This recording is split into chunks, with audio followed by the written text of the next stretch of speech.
ክርስቶስ ተንሳ ሙታን በአብይ ኃይል ወስልጣን አሰሮ ለሰይጣን አጋዞ ለአዳም ሰላም ሚዜስ ኮነ ፍስሐ ወሰላም።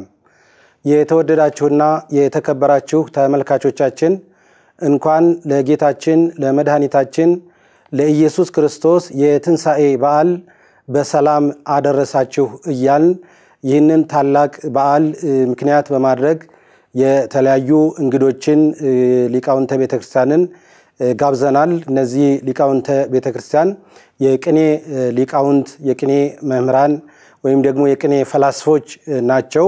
እንግዲህ ከነርሱ ጋር ቆይታ ይኖረናል። ከነርሱ ጋር ቆይታ የሚኖረን በቅኔ ዘረፋ እንደገናም ደግሞ ቅኔውን በመተርጎም በመተንተን በማብራራት ላይ የተመሰረተ ይሆናል።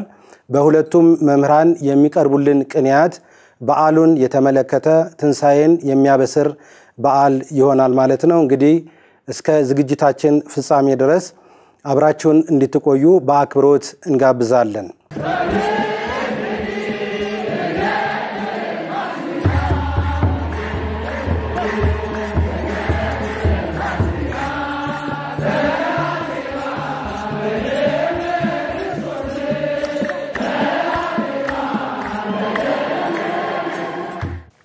የተወደዳችሁና የተከበራችሁ ተመልካቾቻችን ከሁለቱ ሊቃውንት ጋር የምናደርገውን ውይይት አሁንም እንቀጥላለን ማለት ነው። እንግዲህ ወደ እናንተ ተመልሰን መተናል። አሁንም እስከ ዝግጅታችን ፍጻሜ ድረስ አብራችሁ እንድትቆዩ በአክብሮት እንጋብዛለን። እንግዲህ ሁለተኛ ደግሞ የምንሄደው ወደ መምህር ምስራቅ ተመልከቱ ተብሏልና ወደ መምህር ምስራቅ ደግሞ አሁን እየተመለከትን ነው። ቀደም ከጉባኤ ቃና ጀምሮ እስከ መወድስ ድረስ ቅኔያትን ሲዘሩ እንግዲህ የተዘራ ነገር ደግሞ ይበቅላል ያፈራል።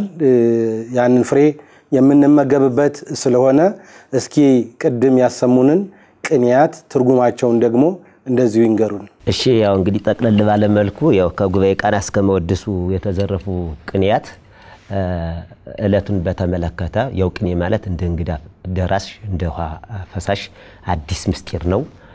ከትንሳኤው ያልወጣ ቅኔ ነው። እጅግ በጣም ውብ ቅኔ ነው። እንግዲህ የቀረቡት ቅኔያት ያው መንፈስ ቅዱስ ያመላከተን ነው። እንግዲህ አባቶች ያስተማሩን በመንፈስ ቅዱስ ተቀኝተን ነው ይሄን ቅኔ እንግዲህ እንደራስ ያቀረብኩት። ስለዚህ ከጉባኤ ቃና ሲጀምር ፍቹ አማኑኤል ይብል ይሰይጥ ትንሳኤ ስጋ ዮናስ ዶሮ እስመዶሮ ቤቱ ለዮናስ ትንሳኤ በመንፈቀ ሌሊት አንቅሆ። አማኑኤል ሰውዬ የስጋ ትንሳኤ ዶሮን አልሸጥም አለ። ምን ነው ይሄ የስጋ ትንሳኤ ዶሮ በሌሊት አንቅቶላታልና ነው።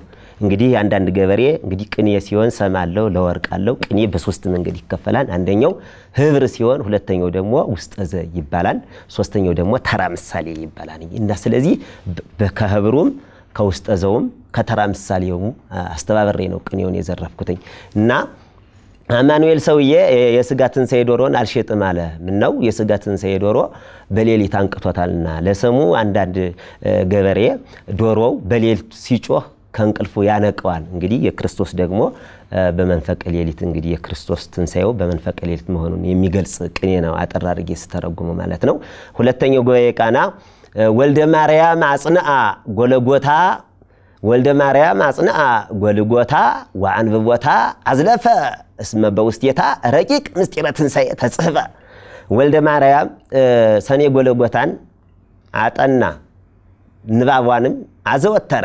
ምን ነው በውስጧ ምስጢረ ትንሳኤ ተጽፏልና። እንግዲህ ሰኔ ጎልጎታ የምትባለው መጽሐፍ ብዙ ምስጢራት በውስጧ እንዳሉ ያመለክታል። አባቶቻችን ወንድሞቻችን እህቶቻችን ሁሉ እየገዙ ያችን ያነባሉ ያጽናሉ። ከብዙ ከተለያየ በሽታ ሁሉ ትከላከላለች ትጠብቃለች ማለት ነውና የክርስቶስ ደግሞ ትንሳኤው በጎልጎታ መሆኑን የሚያመለክት ነው። ወደ ሶስተኛው ጉባኤ ቃና ሲሄድ ለአቀብተ ላህም ደቂቅ ያየውሆሙ ትንሳኤ ስጋ ነጋዲ እመልብ ሰሮየ ለብሱ አምጣኔ ነቁሃዲ። የላም ጠባቂዎች እኒ ልጆችን የስጋ ትንሳኤ ነጋዴ እንዲው ያታለላቸዋል ነው ያታለላቸዋል። ምን ነው መቃብር ልብስን ቢለብሱ ገና አልነቁምና ነው። እንግዲህ አንዳንድ ሰው እንዲው ባለባበሱ ጥሩ ያማረ ይሆንና እንዲው ታዲያ በብዙ ያልነቃለ ታዲያ ነጋዴው ገና አነጋገሩን ያይና አያችሁ አነጋገሩን ያይና ያታልለዋል ይሄ ነው እንግዲህ ይሄ ለሰሙ ነው ለወርቁ ደግሞ አምጣነ ይሄ ነው ቁሃዲ ሲል ክርስቶስ እንግዲህ በጎለጎታ በዛ ተቀብሮ ይያለ በመቃብሩ ዙሪያ ጠባቂዎች አስቀምጠው ነበር አይሁድ ማለት ነው ክርስቶስ ግን ሲነሳ እነሱ እንደተኙ ናቸው አልነቁም ማለት ይሄ ህብር ቅኔ ይባላል ዛምላኬ መላከ ራማ ዝናም ከመይመጽ ታውቀ አማኑኤል ፀሐይ ዝናም አኮኑ ሰረቀ ወነጥረ መባረቅ ዘይዮር ትንሳኤ በመንፈቀ ሌሊት በረቀ የሰማይ መላክ ዝናም እንደሚመጣ ታወቀ ምን ነው የዝናም ፀሐይ አማኑኤል ወጥቷልና ነው ወነጥረ መባረቅ ዘይዮር ትንሳኤ በመንፈቀ ሌሊት በረቀ የመብረቅ ብልጭልጭታ ትንሳኤም በሌሊት እኩሌታ ብልጭ ብሏልና ነው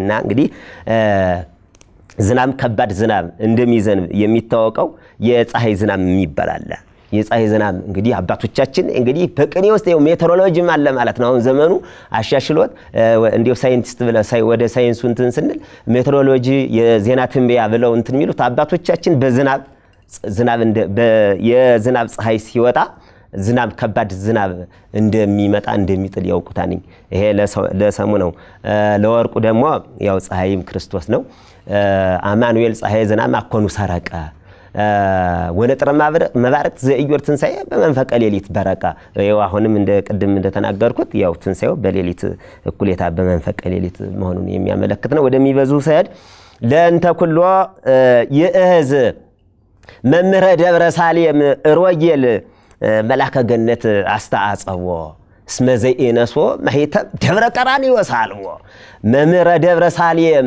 ሮጌል እንተ አውረሶ አዳም አጽመ ነቢያት ጸልቦ እንግዲህ ሁሉን የሚቀበል ሁሉን ቀለማት የሚቀበል የደብረ ሳሌም መምህር መቃብርን መላከ ገነት እንዲው አደናነቀው አደነቀው ምን ነው እስመ ዘይነሶ ማይተም ደብረ ቀራንዮስ አልቦ ያ የሳሌም መቃብር መምህር ከቀራንዮስ ያላዘው ማይተም የለምና ለሰሙ አንዳንድ ሰው ቅኔውን ማይተሙን ቅኔውን አቋቋሙን ብሉያቱን ሐዲሳቱን ድጎውን ተምሮ ለዚህ ሁሉ ማይተም ይሰጠዋል ለሰሙ ማለት ለወርቁ ደግሞ ያላዘው ማይተም የለምና ማለት ክርስቶስ ደግሞ በህቱ መቃብር መነሳቱን ሙስና መቃብርን አጥፍቶ በህቱ መቃብር መነሳቱን የሚያመለክት ቅኔ ነው እክለዘር ትንሳኤ ሥጋ ዋዜማው እክለዘር ትንሳኤ ሥጋ ኢየሩሳሌም አቅረቢ ወኢታብዝሂ ነብይረ አማኑኤል እስማ ቀምጠው ወተለመ ምድረ አንቺ ኢየሩሳሌም ሰትዮ ሆይ የሥጋ ትንሳኤ የህል ዘር ትንሳኤን አቅረቢ መቀመጠንም አታብጂ ምን ነው አማኑኤል መሬትን ተልሟልና ምድሩን ተልሟልና ነው በዛ በመላእክት በሮች ምድርን ተልሟልና ለሰሙ አንዳንድ ጀግና ገበሬ አራሽ ገበሬ ማልዶ በሮቹን ይጠምዳልኝ ከተመደን በኋላ ትልም ነው የሚተልም አካሄድ ቀደም ተከተላለሁ እና ታዲያ ሰትዩዋ ወደ ኋላ የቀረሽ ከሆነች እንዴ ጎረቤትም ይነግራታል አንቺ ሰትዩ መቀመጥ አታብጂ ቶሎ በይ ፈጠን ብለሽ ሂጂ አማን ገበሬው እኮ በሮቹን ጠምዶ ትልም ተልማን ይባላልኝ ለሰሙ ነው ይሄ ለወርቁ ደግሞ ያው ክርስቶስ እንግዲህ ያው መቃብርን እንትን ብሎ መነሳቱን የሚያመለክት ነው እንግዲህ በመቃብር ውስጥ ቆይቶ 3 ቀን 3 መዓልት 3 ሌሊት በከርሰ መቃብር እንግዲህ አድሮ መነሳቱን እንግዲህ የሚያመለክት ቅኔ ነው ወደ ስላሴው ሰይድ ደግሞ ሶበ ቀርበ ወተሰራ ማይደነቢያት መቃብር እንተ ይተሰሩ ሄኖክ ወዝራ ለቤተ ክርስቲያን ውሉዳ አንሳት ኢየሩሳሌም መብስት ጻዳ በለው እስኪናት ይወዲ እንግዲህ የነቢያት መቃብር ሄኖክና አዝራ የቤተ ክርስቲያን ልጆች ሄኖክና አዝራ ያልቀረቡበት የነቢያት መቃብር ማይድ ይሄ መቃብር ማይድ በተሰራ ጊዜ ኢየሩሳሌም ከነጩ እንጀራ አነሳች ነው ከነጩ እንጀራ አነሳች እስመ ምንየሁ አንሳ ትንሳኤ ሥጋ እንግዳ ምን ነው ያላዛር ወዳጅ ይሄ የሥጋ ትንሳኤ እንግዳ ከሱ ከነጩ ጤፍ አንስቷልና ነው ወለ መቃብር ከርስ ይከብዳ እንበልየሁ ለጸሊም ይሁዳ ያለ ጥቁር እንጀራ ይሁዳ ለመቃብር ከርስም የሚከብዳት ነገር የለም ነው እንግዲህ ህብስት ያው የተባለ ክርስቶስ ነው ክርስቶስ ደግሞ ያው በኢየሩሳሌም እንግዲህ ትንሳኤውን ስቅለቱንም ትንሳኤውንም በዛው በኢየሩሳሌም ማድረጉ የሚያመለክት ቅኔ ነው። ወደ ዘይዜው ሰይድ ደግሞ አኮነዳይ መስተገብር አኮነዳይ መስተገብር መንፈቀ ሌሊት ዘኮነ መላእክተ ራማ ጸዋኤ አምጣና አንበረ ውስተ ቤቱ ማረ አማኑኤል በመስነቅ ትንሳኤ ብዙሃነ ያዝግብ ምስለ ብርሃነ ጽድቅ ወይነ ፍጋዬ እምከዊኖቱ ብሩከ ዋስተጋባዬ መስተገብረ ምድር ሌሊት እግዚአ ከዊን ገዛዬ እምከዊኖቱ ብሩከ ዋስተጋባዬ። እንግዲህ ትርጉሙ የስጋ የመላእክትን የሚጠራን የሆነ ይሄ የሌሊት እኩሌታ ገበሬ ይሄ ገበሬ ድሃ አይደለም ነው። እንግዲህ መንፈቀ ሌሊት ገበሬ ድሃ አይደለም። አምጣና አንበረ ውስተ ቤቱ ምን ነው በቤቱ ውስጥ አለ ማረ አማኑኤላ ከቤቱ ውስጥ አለ ማረ አማኑኤላ በመስነቅ ትንሳኤ አማኑኤል ማርን በአቅማዳ ትንሳኤ ያስቀምጦታልና ነው። እንግዲህ አንዳንድ ሀብታም ማሩን የሚያስቀምጠው በአቅማዳ ነው። በአቅማዳ ሰፍቶ ማሩን ያስቀምጠዋል። ሌላው ነገር ስለሚደፋበት ማለት ይሄ አቅማዳው ደግሞ በጣም ጽኑ ነው። ማሩን ያበረተዋል። ይሄ ለሰሙን ለወርቁ ደግሞ ክርስቶስ ደግሞ ያው እንግዲህ ትንሳኤውን የሚያመለክት የክርስቶስ ትንሳኤን የሚያመለክት ቅኔ ነው። ወደ መወድሱ ሲሄድ እምስያጠሞት ተከላ በሕገ ትንሳኤ እጹብ ቅኔ ነው። ይሄ እምስያጠሞት ተከላ በሕገ ትንሳኤ ታሃንጾ ከዋኒ ክቡደ መቃብረ ወልድ ህንጻ ተፈቅሮ መላእክተ ሰማይ ጠበብተ ብዙ አይምሮ ውስተ ሳሌም አምጣና ጽኑ ወሐተቱ ምድሮ ከመዘተ ጥበበ ምንሃ ለኢየሩሳሌም አላዛር በኩረ ዘይወናስ ተዝህሮ ለዓለም ወለዓለም ዓለም መስተገብርሂ አማኑኤል ዘበዘቀራኒዎስ ውቅሮ ዘዘምስለ ዮናስ ተጋወረ አላዛር ተጋወሮ ለደቂቀ ሙሴ መቅበርት አቃቢ ሄዶሮ ሳሌም ገብሮ ለደቂቀ ስጋ መቅበርተ ሙሴ በበትረ ትንሳኤ እስመ ሰበሮ ነው። እንግዲህ እምስያጠሞት ተከላ በሕገ ትንሳኤ ከዚህ ከሞት ከተማ ጽኑ የሆነ የመወደድ የወልድ መቃብር ህንጻ መሰራት የከበደን የሆነ የወልድ መቃብር መሰራት ጽኑ ህንጻ ማለት ነው። ተከለከለ ከሞት ከተማ ተከለከለ እንዳይሰራ ማለት ነው። ምን ነው አለ መላእክተ ሰማይ ጠበብት ብዙ አይምሮ ጠበብት ብዙ ነጽሮ የበዛ የእይታ መላእክት ጥበበኞች ውስተ ሳሌም አምጣና አጽኑ ወሐተቱ ምድሮ በዚህ በኢየሩሳሌም ከተማ ውስጥ አለ ወይም ከኢየሩሳሌም ምድሩን አጽንተውታልና መርምረውታልና። እንግዲህ ለሰሙ አንዳንድ ሰው ፎቅ ሊገነባ ሲል በመጀመሪያ አፈሩ ይመረመራል። ምን ያህል ሸክም ይችላል የመሸከም አቅም አለው የለውም ተብሎ በመጀመሪያ አፈሩ ይመረመራል። አካባቢው እንትን ይላል እንዳይፈርስ ማለት ነው። ከዛ በኋላ ነው ፈቃድ ተሰጥቶት አቅም ካለው ያ ግንቡ ይገነባል ማለት ነው። ይሄ ለሰሙ ነው። ለወርቁ ደግሞ ክርስቶስን እንግዲህ መቃብር ሊችለው ሞት ሊያስቀረው መቃብር ሊሸከመው አልቻለም እና ያው በሶስተኛው ቀን መነሳቱን የሚያመለክት ቅኔ ነው። ይሄ ዘመኑን የዋጀ ዓለም አቀፍ ቅኔ ነው። ወደዛኛው ወደ ከፋዩ መስተገብርሂ አማኑኤል ዘበዘቀራኒዎስ ውቅሮ ዘዘምስለ ዮናስ ተጋወረ አላዛር ተጋወሮ እንግዲህ አላዛር የተጎራበተው አላዛር መስተገብርሂ አማኑኤል ዘበዘቀራኒዎስ ውቅሮ ዘዘምስለ ዮናስ ከዮናስ ጋር የተጎራበተ አላዛር በኢየሩሳሌም ቤት የተጎራበተው ይሄ አማኑኤል አለ ለደቂቀ ሙሴ መቅበርት አቃቢ ዶሮ ሳሌም ገብሮ የሙሴ መቃብር ልጅን ዶሮ ጠባቂ ያደረገው ነው። መቃብር ዶሮ ጠባቂን አደረገው። ምን ነው አለ የሙሴ መቃብር ልጅን በትንሳኤ በትር ሰብሮ ጥሎታልና የሚል ቅኔ ነው። እንግዲህ አንዳንድ ሰው ሲያስቸግር እግሩን ይሰብረውና ከዛ በኋላ ያ የተሰበረው ሰውዬ ደግሞ መንቀሳቀስ መሄድ አይችልም፣ ዶሮ ጠባቂ ሆኖ ይቀራል ማለት ነው። ይሄ ለሰሙ ነው። ለወርቁ ደግሞ ሙስና መቃብር እናጥፍቶ ያው እንግዲህ ሞትን ድል አድርጎ መነሳቱን የሚያመለክት ቅኔ ነው። አለብሰዋለሁኝ እምስያጠሞት ተከላ በሕገ ትንሳኤ ታሃንጾ ከዋኒ ክቡደ መቃብረ ወልድ ህንጻ ተፈቅሮ መላእክተ ሰማይ ጠበብት ብዙ ነጽሮ ውስተ ሳሌም አምጣና አጽኑ ወሃተቱ ምድሮ ከመዘተ ጥበበ እምኒሃ ለኢየሩሳሌም አላዛር በኩረ ዘዮናስ ተዝህሮ ለዓለም ወለዓለም ዓለም መስተገብርሂ አማኑኤል ዘበዘ ቀራኒዮስ ውቅሮ ዘዘምስለ ዮናስ ተጋወረ አላዛር ተጋወሮ ለደቂቀ ሙሴ መቅበርት አቃቢ ዶሮ ሳሌም ገብሮ ለደቂቀ ሙሴ መቅበርተ ሙሴ በበትረ ትንሣኤ እስመ ሰበሮ በለው። ይሄ ነው ቅኔ። ወስብሐት ለእግዚአብሔር ወለወላዲቱ ድንግል ወለመስቀሉ ክቡር። ይቆየን። አመሰግናለሁ።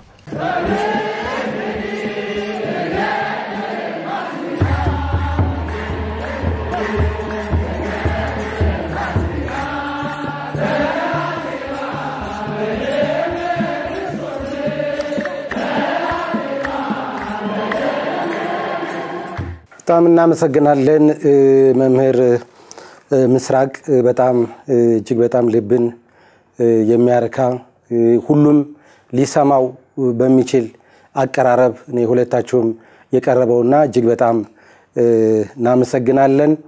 የተወደዳችሁና የተከበራችሁ ተመልካቾቻችን እንግዲህ ከሁለቱ ሊቃውንት ጋር ይህንን ታላቁን የጌታችን የመድኃኒታችን የኢየሱስ ክርስቶስን የትንሣኤን በዓል በማስመልከት ስናደርገው የነበረው መርሃ ግብር እየተጠናቀቀ ነው። እንግዲህ በአጠቃላይ ይህንን ፕሮግራም የዚህን የፕሮግራም ጥቅም ለመግለጽ ወይም ለማሳየት በዚህ ፕሮግራም ላይ የተለያዩ ጥቅሞች እናገኛለን።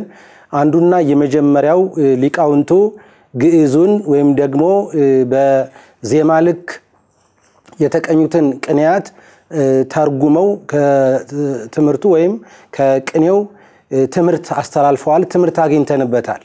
የበዓሉን ታሪክ በሚገባን መንገድ በሰምም በወርቅም ወይም ደግሞ በፊደልም በመንፈስም ትርጉም ተምረናል። ስለዚህ ትምርት አግኝተንበታል ማለት ነው። ይሄ አንዱ ጥቅም ነው። ሁለተኛው ጥቅም ደግሞ ይህ የቤተክርስቲያናችን ትልቅ ፍልስፍና የሆነው ከጥንት ሊቃውንት ሲዋረድ የመጣው የኢትዮጵያ ኦርቶዶክሳዊት ተዋሕዶ ቤተክርስቲያን ሀብት ትልቅ አባቶቻችን እንደሚነግሩን ማንኛውንም መጻሕፍት ለማወቅ ዜማውንም ሁሉንም ለማወቅ ቅኔ መማር ያስፈልጋል። ለማንኛውም ቁልፍ እሱ ስለሆነ እንደውም አባቶቻችን መብራት ይዞ ወደ ጨለማ መግባት ነው ቅኔ ማወቅ፣ ቅኔ መማር መብራት ያበሩ ጨለማ ውስጥ መግባት ነው። ስለዚህ ጨለማን የሚያስወግድ ብርሃን እንደሆነ ሁሉ ድንቁርናንም የሚያስወግድ የቤተክርስቲያናችንን በርካታ መጻሕፍት በብራናም የተጻፉትን በተለያየ መንገድ በየክፍለ ዘመኑ የተጻፉትን ብሉያቱንም ሐዲሳቱንም ሊቃውንቱንም መነኮሳቱንም በአጠቃላይ የቤተክርስቲያን የሆኑትን መጻሕፍቶች ሁሉ የምናውቅበት በቅኔ ነውና ይሄ ደግሞ ትልቅ የቤተክርስቲያናችን ሀብት ብቸኛ ሀብት መሆኑን ለመረዳት ይሄ ዝግጅት ትልቅ በር ያሳየናል ማለት ነው። በር ሆኖ ያስገባናል ወደዚህ ሐሳብ ውስጥ። ሌላው ደግሞ አሁንም ከዚህ ዝግጅት የምንማረው ምናልባት ይህንን ሙያ ለመውረስ የዚህ ሙያ ባለቤት ለመሆን ተተኪ ለመሆን በየቅኔ ቤቱ ቅኔ እየተማሩ እየቆጠሩ የሚደክሙ የሚወጡ የሚወርዱ ደቀ መዛሙርት በረሃብ በብዙ ድካም የሚደክሙ ደቀ መዛሙርት ደግሞ ይሄንን ተመልክተው ለነሱም ደግሞ ተጨማሪ አቅጣጫ ፍንጭ የሚሰጥ ስለሆነ ይሄ ዝግጅት እጅግ በጣም ብዙ ጥቅሞች እንዳሉት እንገነዘባለን ማለት ነው። እንግዲህ ወደ ማጠቃለያው ከመሄዳችን በፊት ምናልባት ሊቃውንቱ ሁለት ደቂቃ እንደው የሚያስተላልፉት መልእክት ሊኖር ስለሚችል የልባቸውን መሆን አለበት መነገር አለበት መተላለፍ አለበት የሚል ሐሳብ ካላቸው ወደነሱ እንሄድና ፕሮግራማችንን እናጠቃልላለን ማለት ነው። አሁንም ወደ መጋቢ ምስጢር ፍሬው ነው የምመጣው። መጋቢ ምስጢር እንግዲህ ዝግጅታችን ይህንን ይመስል ነበረ። እጅግ በጣም ግልጽ የሆነ ልብን የሚያሞቅ ዝግጅት እንደሆነ ተስፋ አደርጋለሁኝ። እንደው የሚያስተላልፉት መልእክት እንደው በዓሉንም በተመለከተ በአጠቃላይ መተላለፍ አለበት ቀረ የሚሉት ካለ 1-2 ደቂቃ ለርሶ ልስጥ። እጅግ በጣም አመሰግናለሁ መምህር። እንግዲህ በኢትዮጵያ ኦርቶዶክስ ተዋሕዶ ቤተክርስቲያን እኛ ልጆች ነን።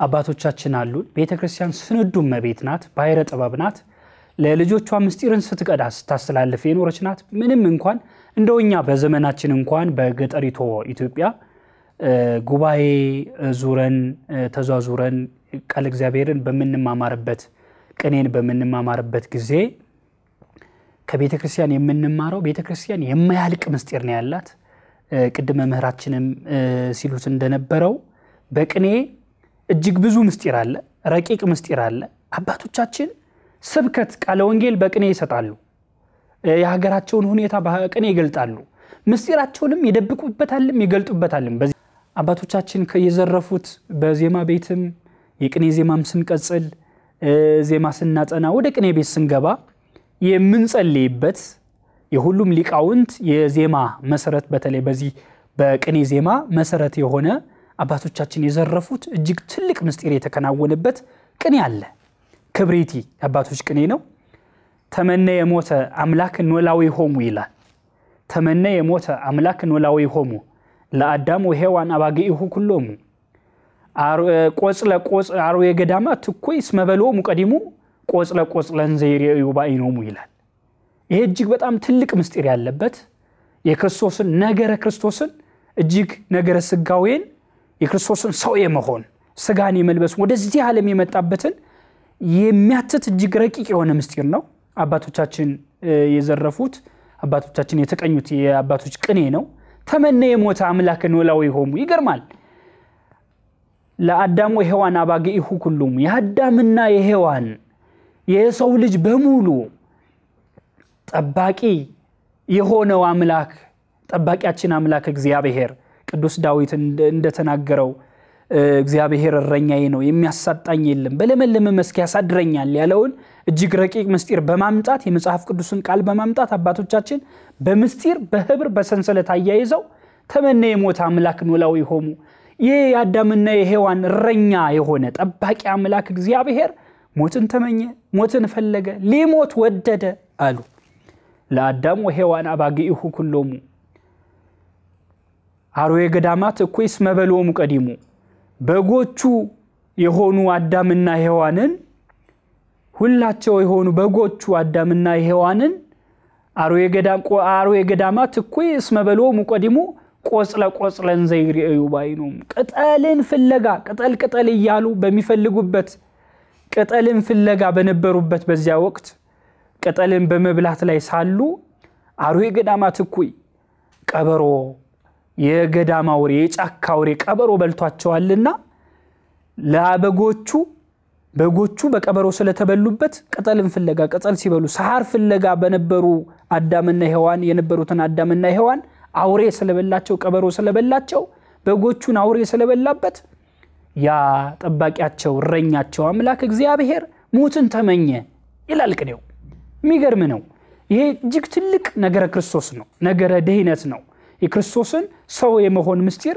ክርስቶስ አዳምና ሔዋንን ያዳነበትን ምስጢር የሚያትት ነው እንግዲህ ሁላችንም እንደምናውቀው እዚህ ጋር ሰምና ወርቃለው ሰሙ አንድ እረኛ የበግ ጠባቂ በገጠሪቷ ምን ናውቀው እረኛ እጅግ በጣም አዛኝ ነው የዋህ ነው ስራው በጎቹን መጠበቅ ነው በጎቹን አውሬ ከበላበት ቀበሮ ከበላበት ሞቱን ነው የሚፈልግ በሞቱ ይላል በተደፋው ይላል ወይኔ እንጃልኝ ብሎ እጅግ ያዝናል ይተክዛል ይሄ ሰሙ ነው እረኛ የሆነ ሰው ለበጎቹ ለመንጋዎቹ መጨነቅ እንዳለበት መሞት እንዳለበት የሚያስተምር በተለይ በዚህ ዘመን ለምንኖር እረኛ ለሆን ሰዎች እጅግ ጥልቅ ምስጢር ነው በማኔጅመንቱም በሊደርሺፑም በሁሉም የሚገባ የአባቶች ረቂቅ ቅኔ ነው ስለዚህ እረኝነት ከባድ እንደሆነ እረኝነት እስከ ሞት ድረስ ራስን አሳልፎ መስጠት እንደሚገባ አባቶች በጥበብ ለሁሉም ሲመክሩ ነበር ማለት ነው እስከዚህ ዘመን ድረስ መጣው እስከ ፊተኛውም ድረስ ለሁሉም የሚመን ዘመን ተሳጋሪ የሆነ ቅኔ እየተናገሩ ነው ማለት ነው ሌላው ወርቁ የአዳምና የሔዋን እረኛ አምላክ እግዚአብሔር ሞቱን ተመኘ ሊሞት ፈለገ መሞትን ወደደ ሞተ ምክንያቱም ቅጠል ሳር ይያሉ የሚሮጡ አዳምና ሔዋንን አውሬ በልቷቸዋልና ስለበላበት ተመነ የሞተ ሞትን ተመኛለ እንግዲህ አባታችን አዳም እናታችን ሔዋን ለምን ከገነት እንደተባረሩ ሁላችንን እናውቃለን። ከገነት አዳምና ሔዋን የተባረሩበት ከ7 ዓመት የገነት ኑሮ በኋላ ከገነት የወጡበት ምክንያት አንዱ ቅጠልን በመብላት ወይም ዕፀ በለስን በመብላት ነው ከገነት የተባረሩት። አየው ባለቅኔው እንዴት አድርጎ እንዳመጣው ቅጠልን ፍለጋ ቆጽለ ባይናቸው ቅጠልን እያዩ በነበረበት ሰዓት አውሬውን ሳያዩት አውሬው ከኋላው መጥቶ ቀበሮ ከኋላቸው መጥቶ አዳምና ሔዋንን በላቸው።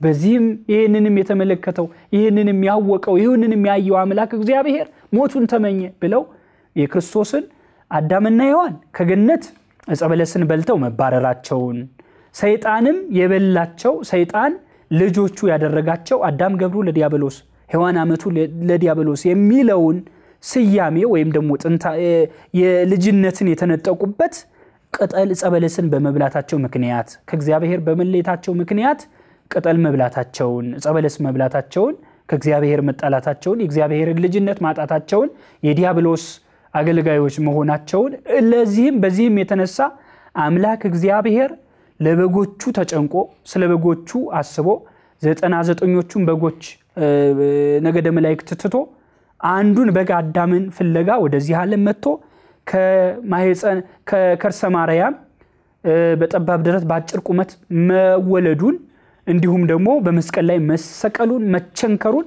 ወደ መቃብር ወርዶ ሙስና መቃብርን ከ3 ቀን በኋላ አጥፍቶ መነሳቱን የሚያስረዳ እጅግ ጥልቅ ምስጢር ነው።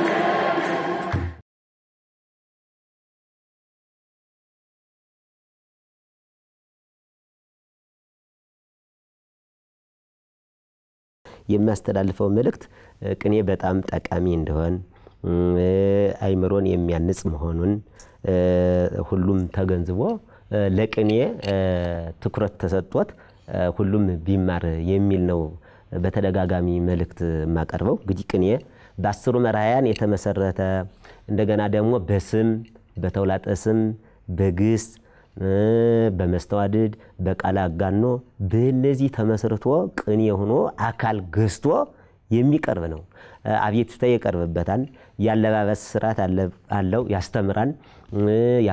ካመጋገብ ጀምሮ ያው እንግዲህ ቅኔ ብዙ ስርዓትን እንትን ብሎ በስርዓት የሚያሳድግ ነው። እንግዲህ ዋናው ትልቁ ነጥብ ቅኔ የመንፈስ ቅዱስ ስራው የዕለት ከዕለት ስራው የመንፈስ ቅዱስ ስራው የሚገለጥበት ታላቅ ምስጢር ነው። መንፈስ ቅዱስ ዕለት ከዕለት እንግዲህ አባቶቻችን ሲያስተምሩ ብሂል ቅኔ አንድ ሰው ሲቀኝ ሰይጣናዊ እንዲው ዝም ብሎ አነሳስቶት በጆሮ ሹክ ብሎት ይላል። ግን አዲስ ምስጢር አዲስ ቅኔ ሲቀኝ ደግሞ ሱራፌልና ኪሩቤል በጆሮው ሹክ ይሉታን ያንን ምስጢር እንግዲህ አፍልቆ ያባለ ቅኔ ያንን ቅኔ ይቀኛል ይላል። አብየቱታ ይቀርብበታል። ለምሳሌ እኔ አንድ በጣም ከሚገርመኝ ቅኔ ቦሌ ሆህተ ብርሃን ቅድስት ማርያም ነው እኔ የማገለግለውና እዛ አንድ አብየቱታ ቅኔ አቀረብኩ። ምክንያቱም አብየቱታው ምንድነው ፍታት አለ። ፍታቱ ጧጧት የተሄደ ትንሽ ያው ድካም ይበዛበታል። ፍታቱ እንዲነሳልኝ የሚል ቅኔ ከሊቃውንቱ መካከል ላለቃችን አቀረብኩኝ።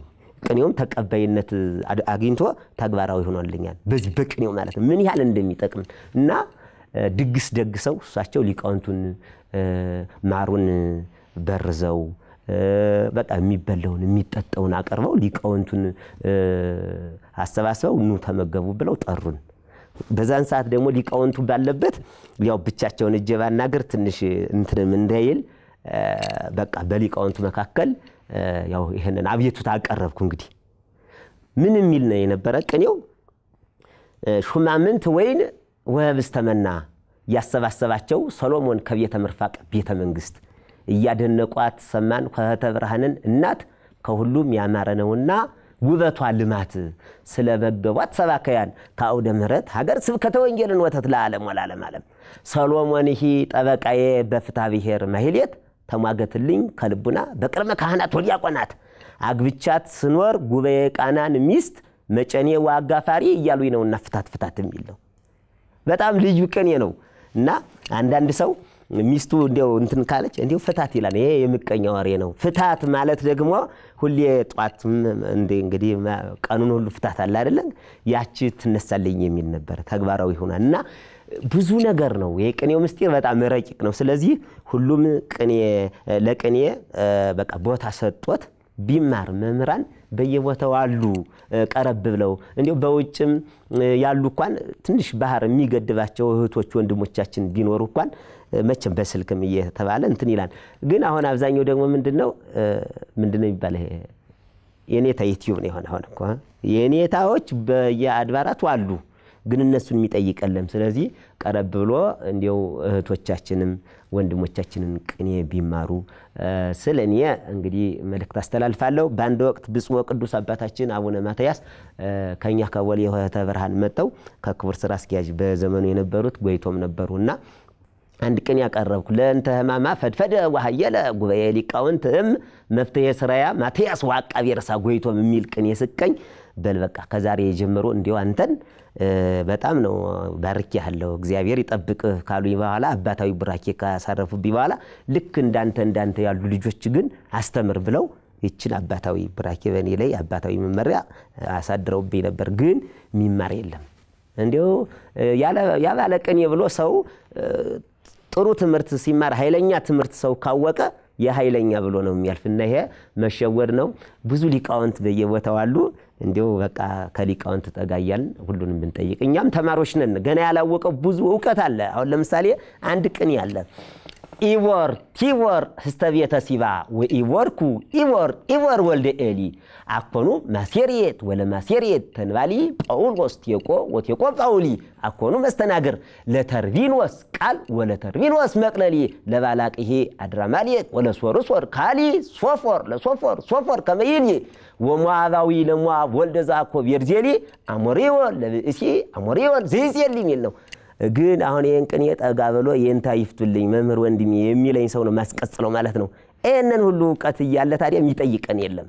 ስለዚህ ከዚህ ቀጥሎ የማነሳው መጋቢ ምስጢር ወልደ ሩፋኤል አንድ የተናገሩት ቅኔ ያለ መጋቢ ብሉይ ሰይፈ ሙተው እንግዲህ የ40 ቀን መታሰቢያቸውን ያደረገላቸው የአዲስ አበባ ዩኒቨርሲቲ ነው። ምን የሚል ቅኔ ተጋርባቸው የዛን ቀን ተገኝተው አሜከላሁ ለቤት ዋራታፋ ለባይዳ ቤተ ክርስቲያን ለወሉዳ ዘኮነት ቤተ ፍዳ አምጣና አክበረት ኤቢሲዲ ዋስታቀረታ ወይዳ። ይሄ ባጭሩ ጠቅለል ባለ አማርኛ ሲተረጎም የቤት ቀጋ የውጭ አልጋ ቤተ ክርስቲያን ቅኔውን ግዙን ወደ ኋላ ብላ ኤቢሲዲን አከበረች ነው። ይሄንን ቅኔ ተቀኝተዋል። ስለዚህ ግዝ በደም ይገባና ይሄን ታቀጸላ ደሞ የሚባሉ ሊቅ ነበሩ። እኒ ሊቅ ምን አሉ? ውሉደት ቤታ ለትቀብ ደብረ ጽድቅ ወላደ ብዙ ምማአ እንዛአና ግድ ውስጥ አኮኑ ወባለ ቤት ማፋሚል ነው። እንግዲህ ቤተ ክርስቲያን ቤቷን ትጠብቅ፣ ምክንያቱም ልጆቿን ትጠብቅ። ምን ነው የውጩ ወደ ውስጥ ሲሆን የውስጡ ደግሞ ወደ ውጭ ሄዷልና የሚል ነው። ለሰሙ አንዳንድ ሰው እንግዳ ሲመጣ ከቤት ልጆቹን ውጡ ብሎ ያስወጣል። አያችሁ ውጡ ከውስጥ ያሉት ልጆች ውጡ እናንተ እንግዳ መጣና ከቤት ውጡ ብሎ ያስወጣል። አያችሁ ግን እሳቸው የነን ቅኔ ሲያቀርቡ ምንድነው እንግዳው ቢመጣም ለልጆቹ ቦታ መሰጠት አለበት። ቦታ ተሰጧቸው ማንነቱን የእንግዳውን ማወቅ አለባቸው። ቦታቸውን ለምን ይለቃሉ ነው። ስለዚህ የተማረው ያው በቃ ቦታ አብዛኛው ያው እንግዲህ አይሰጠውም። ይሄ ግልጽ ነው ማለት ነው። ስለዚህ ቦታ እንዲሰጠው አባቶች አሁን እኒ መጋቢ ምስጢር ወልደ ሩፋኤል የሚያልኳችሁ የኔታ ቀጸላ ያልኳችሁ አልፈዋልኝ በቃ። ስለዚህ እነዚህ የመሰሉ አባቶቻችን አልፈዋል። አሁን ደግሞ ተተኪዎች ትውልዶችን የዘመን ትውልድ ተተኪዎች ሊቃውንትን አባቶች እኮ ሙተዋል እያሉ በቃ ማንም ቦታ የሚሰጠው የለም ለተተኪው ትውልድ። ለምሳሌ እንደኛ ላለው ማለት ነው ወይ ባለቅኔያት እኮ ነበሩ ግን ሙተዋል ይላሉ። ለምን ቅኔ እኮ አለ። ምክንያቱም አባቶች ሙተዋን ብሎ ቅኔ የለም ብሎ መተቸት የመንፈስ ቅዱስን ስራ መተቸት ነው ማለት ነው። አባቶችም እንደነገሩኝ ማለት ነው ስራው አንድ ነው ከላይ። ስለዚህ አባቶቻችንም ያው እንግዲህ ለልጆች ለወጣቶች ለተተኪዎች ደግሞ ቦታ በቃ ይዟችሁ ብሎ ማጽናናት ትልቅ እንትን ነው ብዬ እኔ እንትን እላለሁ። ከዛ እኛንም ይያዩ ደግሞ አሁን እኛን ሲያዩ በትምህርት ቤት ያሉ ወጣት ወንድሞቻችን ተስፋ ያደርጋሉ። እነሱ እኮ ትልቅ ደረጃ ነው ያሉ ስለዚህ እንደነሱ እኮኛም ደግሞ ትልቅ ደረጃ እንደርሳለን የሚል ተስፋ አድርገው ተስፋን ሰንቀው ነገን ተስፋ አድርገው ይማራሉ ግን ከዚህ ያለው ወጣቱ ደግሞ አሁን አዲስ አበባ ብዙ ሊቃውንት ነው ያለ ብዙ የቅኔ በቃ ግን እነዛ ተቀብረው ነው ያሉ የጋን መብራቱ ነው ስለዚህ ወደዚህ ወደ ሚዲያው እየመጡ ሰውንም በቃ ምመናን እናቶቻችን እህቶቻችን ወንድሞቻችን ማስተማር አለባቸው ብዙ ሊቃውንት አሉ ከዚህ አዲስ አበባ ማለት ነው ስለዚህ ሚዲያውም በአጋጣሚ የቅኔ መምህራንን ብዙ ሊቃውንት ስላሉ የግስቱን አመል ርባ ቅምሩን ቅኔውን ጎዳናውን ምስጢሩን በቃ አሁን ለምሳሌ አውሻክር የሚባለው ትምህርት የቤተ ክርስቲያናችን ታላቅ እንቁ ነው የነበረ እንደ እንቁ የሚያበራ ዕውቀት እሱ አሁን ጠፍቷን የለም አሁን አጠራሩ የለም በቃ ቅኔም ከጊዜ በኋላ ደግሞ ሊቃውንቱ እንደዚህ እየተገፉንት የሚሉ ከሆነ ከጊዜ በኋላ ላለ መጥፋቱ ምንም ዋስትና የለም እና አመሰግናለሁ ያው ተክታችን ተማሩ የሚል ነው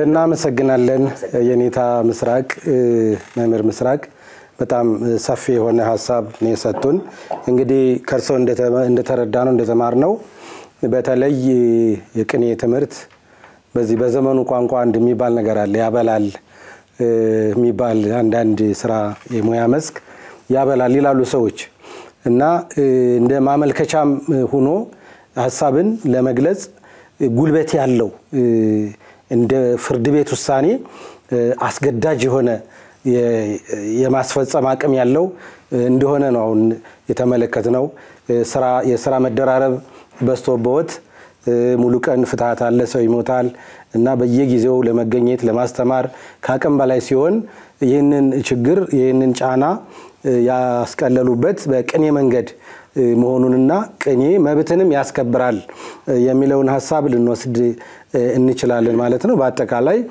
ቅኔ እንዲቀጥል ሁሉም በተለይ በገጠሪቱ ሀገራችን ነው የቅኔ ማዕበል ያለው ጎርፉ የሚጎርፈው ከዛ ነው ወደ አዲስ አበባ እየተቀዳ የሚመጣውና ስለዚህ እነዚህ የጉባኤ ቤቶች ምንጮች እንዳይደርቁ ሁሉም ከላይ እስከታች የበኩሉን አስተዋጽኦ ሊያደርግ ይገባል የሚል ሐሳብ ነው እንግዲህ የእርሶ መልእክትና በእውነት በሌላም ጊዜ እንደዚሁ እግዚአብሔር በፈቀደልን መጠን ይህንን ሙያ ወይም ይህን ዝግጅት እንቀጥልበታለን እንግዲህ ለዛሬው እዚህ ድረስ ይበቃናል እንግዲህ በጣም ምስጋና አሁንም ለማቅረብ ነው የምፈልገው የተወደዳችሁና የተከበራችሁ ተመልካቾቻችን ከሁለቱ ሊቃውንተ ቤተክርስቲያን ወይም ደግሞ የቅኔ መምህራን ከመጋቤ ምስጢር ፍሬው እንደዚሁም ደግሞ ከመምህር ምስራቅ ጋር የነበረን መርሃ ግብር ይህንን ይመስላል እንግዲህ እናንተም ይህንን መርሃ ግብራችንን ስትከታተሉ ቆይታችኋል ይህንን መርሃ ግብር ስለተከታተላችሁ ምስጋናችንን ያቀርብን እኛ በዚህ እንሰናበታለን ቀሪ የቴሌቪዥን መርሃ ግብራችንን እንድትከታተሉ እንጋብዛለን እኛ ደግሞ በዚህ ዝግጅታችንን እንቋጫለን መልካም በዓሉ የሰላም የፍቅር የበረከት እንዲሆንላችሁ እንመኛለን